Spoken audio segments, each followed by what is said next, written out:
नमस्कार मंडळी, मी अश्विनी स्वागत करते तुमचं आपल्या छान अशा व्हिडिओ ब्लॉगमध्ये. तर आज होतं दीपपूजन, दीप अमावस्या. तर यावेळेस काय करतात की घरातले जेवढे आपले दिवे आहेत ना त्यांना स्वच्छ करायचं, ती स्वच्छ घासायची आणि त्यानंतर त्याची छान अशी पूजा करून घ्यायची. त्याचसोबत कणकेचे पण दिवे करायचे आणि त्याने ना आपल्या घरातल्या लहान मुलांची दृष्ट काढायची, घराची पण दृष्ट काढायची. म्हणजे कसं होतं ना, त्यांना ती दृष्ट लागत नाही असं म्हटलं जातं. तर बघा, मी पण ते केलं होतं. आता दुसऱ्या दिवशीचा व्हिडिओ मी तुमच्यासोबत शेअर करत आहे. बऱ्याचशा लोकांना प्रश्न पडतो की घरी राहणारी स्त्री घरी काय करत असते, किंवा बऱ्याच बायकांना म्हटलं असतं तू तर दिवसभर घरीच असते ना, मग असं म्हटलं जातं. म्हणजे काय वाटतं एखाद्याला की आम्ही बाहेर जातो, काम करतो ते काम, आणि घरी राहणारे काही काम करत नाहीत का? तर ह्याच व्हिडिओच्या माध्यमातून मी तुम्हाला दाखवत आहे की घरी राहणाऱ्यांना ना पण भरपूर असं काम असतं. आता त्यातल्या त्यात मी माझं सांगते बरं का. तर बाकीच्यांनी कोणी असं अंगावर ओढून घेऊ नका. कसं आहे, बाहेर जाणाऱ्या पण स्त्रिया घरातले काम करूनच बाहेर जातात. पण घरातल्या स्त्रियांना हिणवलं जातं की तू घरी काय करत असते, तर घरी पण भरपूर कामं असतात. तर आता तुम्ही सकाळी पाहिलंच असेल, मी तर पहिले ना हुलग्याचा कुकर लावून दिला होता. त्यानंतर पीठ मळलं. आता बारीक सारीक शेणे भरपूर अशी कामं असतात. तर मी ज्यावेळेस उठते ना त्यावेळेस कृष्णा पण लगेच उठला होता, त्याच्यामुळे त्याच्या आजीने त्याला बाहेर झोपवलं. आता तो पण उठला आहे, कारण की कसं आहे ना, ज्यावेळेस मी उठते त्यावेळेस तो उठतोच. मग मी 5ला उठू अगर 6ला उठू की तो उठून बसतोच. तर चला, आता मी माझ्या डेली रुटीनला सुरुवात करते. तर या इकडे ना शेगडीवर बऱ्याचशा वेळा आता चहा गरम करून झाला आहे. कारण की कसं असतं, आपली तर प्रत्येकाची अंघोळ झाली की त्याला चहा गरमागरम करून द्यावा लागतो. आणि की असं असलं की तो इझिली गरम होऊन जातो. पण इकडं कसं आहे ना, शेगडीवर आणि चुलीवर करायचं म्हटलं की त्याला भरपूर टाईम जातो.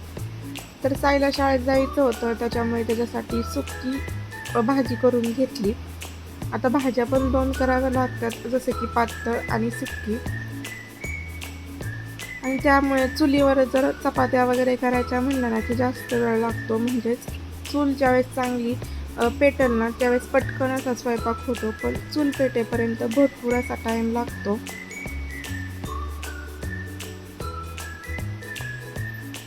तर मध्ये ना कृष्णाला पण जर कोण काय बोललं किंवा त्याला जर लाड आला तर तो माझ्याकडं येऊन असा रडत असतो. आता परत चहा गरम करायचा होता, त्यातल्या त्यात लाईट पण गेली. म्हटलं चला हात जुगाड करू, त्यावेळेवरच मी पातीला ठेवलं होतं. आणि बघा, त्यानंतर लगेच भाकरी पण करून घेतल्या. आता हे सगळं काम करायला ना 2-2.5 तास सहज जातात. हा नुसता स्वयंपाक नसतं बरं का, मध्ये मध्ये याला चहा देणं, त्याला चहा देणं, नाश्ता देणं, प्लस म्हणजे साईचं तो आवडतो किंवा त्याची आजी आवडते, पण त्याची स्कूल बॅग भरणं, टिफिन बॅग भरणं, हे सगळं मध्ये मध्ये असतंच. कृष्णाला एक टाईम खायला घालणं माझं या वेळेत होतं. तर बघा, आता भाकरी वगैरे झाल्यानंतर पातळ भाजी पण करून घेतली आणि कृष्णाला पण खायला करायला ठेवलं होतं. तर सकाळी 7:30 म्हणजे 7:30ला मी स्वयंपाकाला लागले होते, तर 9:30 वाजत आलते. आता घरातली सगळीच कामं बाकीच होती.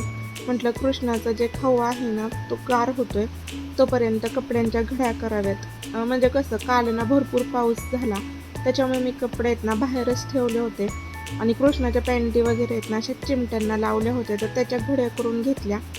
तोपर्यंत घरी पाहुणे आले, त्यांना पण जेवण दिलं. त्यांचं जेवण वगैरे होईपर्यंत मग मी माझी बाकीची कामं करून घेतली आणि लगेच भाताचा कुकर लावून दिला. आता घरातलीच माझी सगळी कामं आवरून झाली होती. फक्त धुणं, भांडी, बाहेरची कामं बाकी होती. आता बाहेरच्या कामांना ना सहज 2-2.5 तास तर जातोच. तर म्हटलं चला, आता कृष्णाला औषधं वगैरे पाजायची आहेत. त्याला औषधं पाजली, त्याला छान अशी आंघोळ घालून दिली आणि त्याला झोपवलं. आता हे सगळं काम करताना ना मला सहज अर्धा तास जातो. म्हणजे त्याला आंघोळ घालायची, त्याला झोपवायचं, यात आहे ना सहज माझा अर्धा तास निघून जातो. तर आता ह्याला झोपवल्यानंतरच आहे ना मी बाहेरची कामं पटकन करून घेत असते. तो झोपल्यावर असं वाटतं की मी कधी काम आवरेल, कारण की तो उठल्यावर आहे ना काहीच करून देत नाही. आणि घरी जर त्याला घ्यायला कोण असतं ना मग काही वाटत नाही. पण सगळे सकाळीच रानात जातात, त्याच्यामुळे त्याला घ्यायला घरी कोणीच नसतं.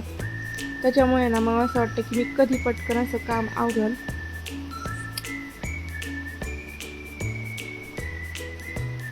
तर या इकडे निम्मे कपडे वगैरे होतच होते, म्हणजे थोडेसेच कपडे धुवायचे बाकी होते. नळीला पाणी असतं ना की काही वाटत नाही, तेवढ्यात तर तो उठून बसला. आता कपडे वगैरे धुवून झाले, आता भांडी घासायची होती. पण मुलांचं कसं आहे ना, आपण त्यांना खेळ म्हटलं ना की ते व्यवस्थित खेळत नाही. आणि त्यातल्या त्यात कृष्णाला सवय माती खायची, तर तो माती खात होता. आणि बघा एवढे सगळे कपडे जे आहेत ना ते हाताने धुवावे लागतात. त्याला कोणती मशीन नाही, म्हणजे वॉशिंग मशीन वगैरे नाही, माझ्या हाताचीच मशीन आहे. तर सगळे कपडे धुवून झाले, भांडी पण घासली. आता आपण कसं आहे ना, मुलांना जरी म्हणलं ना की पाण्यात येऊ नको तरी ते येतातच. तर असंच काहीसं झालं होतं, तो पण पाण्यामध्ये मध्ये मध्ये करत होता. त्यानंतर ना त्याचा म्हणजे कपडे बदलायचे होते, पॅन्ट वगैरे भिजली होती. आता सगळं काम आवरल्यानंतर ना आपल्याला असं वाटतं की आपण थोडंसं ना निवांत बसावं, पण निवांतपणा कधीच मिळत नाही. एकतर मुलांना रडायचं असतं किंवा मग त्यांना म्हणजे त्यांचा खायचा वगैरे टाईम झालेला असतो. तर आता सकाळी ना त्याला मिस्टरांनी वाफ दिली होती, पण दुपारची वाफ मग मला द्यावी लागली. तर आता त्याला वाफ दिली. आणि त्यातल्या त्यात कसं ना, आम्ही वस्तीवर म्हणजे राहतो ना, तर येणारे जाणारे, आता घरी कशी मीच असते, आमच्या इथल्या सगळ्या जे लेडीज आहेत ना त्या रानात जातात. तर मग दारावर कोणी जर पाणी वगैरे प्यायला आलं ना की त्यांना पाणी द्यावं लागतं. तर त्यांना पाणी दिलं. आणि त्या तोपर्यंत तर बघा मिस्टर आले होते, त्यांचं बकऱ्यांना खायला टाकणं चालू होतं. आणि त्यातल्या त्यात असं झालं आहे की पाऊस कधी येतो कधी नाही, त्याच्यामुळे सारखे कपडे आत बाहेर करावे लागतात. आता मला कृष्णाला पण चारायचं होतं, त्याचं चारून वगैरे होत नाही तोपर्यंत तर साई आला. आता मला ना पहिल्यापासूनची सवय आहे की साई शाळेतून घरी आला की पहिलं त्याचं होमवर्क बघायचं किंवा क्लास वर्क बघायचं की त्याला काय अभ्यास दिला आहे.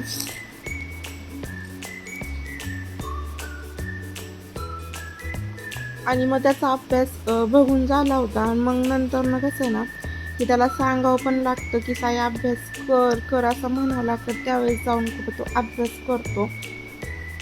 तर आता कृष्णाला दिवसभर मी झोपवत होते, पण तो काही झोपलाच नाही. 4 वाजता झोपला. आता 4 वाजता झोपून आपल्याला कुठं चालते होय, 4 वाजता तर परत आपली कामांना सुरुवात होते. तर तो झोपला होता म्हटल्यावर मी आहे ना परत घरं एकदा झाडून घेतली. आता लहान मुलं घरात असल्यावर कसं हे खा ते खा भरपूर पसारा करतातच. त्याच्यामुळे घरं झाडली, सोबतच बाहेरचं अंगणसुद्धा झाडून घेतलं. आता लाईट आली होती, आज आहे ना दिवसभर लाईट नव्हती, त्याच्यामुळे म्हटलं पहिला तर आपण आहे ना चहा ठेवून घेऊयात. कारण की चुलीवर एवढी एवढीशी भांडी ठेवायची म्हटली ना की ती काळी पण होतात आणि चुलीवर व्यवस्थित बसत नाही. चहा होईपर्यंत ना मी बकऱ्या म्हशींना पाणी वगैरे पाजलं, त्यांना खायला टाकलं. आणि जी कपडे बाहेर टाकली होती ती परत आतमध्ये टाकली होती ती परत बाहेर टाकली. तोपर्यंत बघा आमची ते एक गाई आहे ना येली होती, त्याचा जो चिका आहे ना तो दिला होता. तर तो आता मी काय करणार नाही, फ्रीजमध्ये ठेवून देणार आहे. तोपर्यंत सकाळचा भाताचा कुकर घासून घेतला. दूध पण आपलं छान उकळलं आहे, आता कुकर लावून देते. आणि चहाचं पण कसं आहे ना दरच वेळ म्हणजे प्रत्येक वेळेस, आता संध्याकाळचं पण तसंच आहे, आमची तर सगळे सोबत कोणी नसतात, मग जे येईल तसं त्याला चहा गरम करून द्यावा लागतो. आता मी बाजरीचं दळण तर दुपारीच केलं होतं, त्यातल्या त्यात गव्हाचं दळण केलेलं होतं, त्याच्यामुळे ते मोजून मापून दिलं. संध्याकाळची वेळ झाली, दिवाबत्ती केली आणि त्यानंतर ना आपलं जे डेली म्हणजे स्वयंपाकाची सुरुवात जी आहे ना ती झाली. तर आता सगळं किचनमधून बाहेर आणायचं म्हणलं ना पाय दुखून जातात. आणि त्यातल्या त्यात संध्याकाळी पण 2 भाज्या कराव्या लागतात, कृष्णाला वेगळी, घरच्यांना वेगळी. आणि जर कधी साईच्या जर आवडीची भाजी नसते तर तो जेवत नाही, मग त्याच्या पण आवडीचं काहीतरी करावंच लागतं. तर या इकडे आता मी आज केली होती मसूरच्या डाळीची आमटी. त्याला सकाळची भाजी आवडीची होती, त्याच्यामुळे त्याच्यासाठी ती ठेवली. आणि त्यानंतर ना मी आले होते ते म्हणजे बारीक बारीक सरपण घ्यायला. आता तुम्हाला ही जी सगळी मेंढरं म्हणजे बकरी जी दिसतात आहे ना ती नवीन घेतलेली आहे, तर पहिली जी होती ती विकून टाकली. तर हा असा संध्याकाळ झाली की सामसुमाचा रस्ता आमच्या इकडे होतो.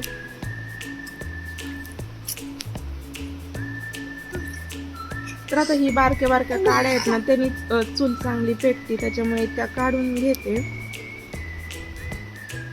आणि त्यानंतर ना लगेच चूल पेटवते. आता कसं आहे ना काल दळण आमचं म्हणजे दळायला गेले होते, ते लवकर आले नाही, त्याच्यामुळे म्हटलं कृष्णाला चारून घ्यावं. तर कृष्णाला चारण्यासाठी मला हमखास ना अर्धा तास तरी जातोच. तोपर्यंत ना मी घरी येईपर्यंत सासूबाईंनी भाकरी करून घेतल्या होत्या.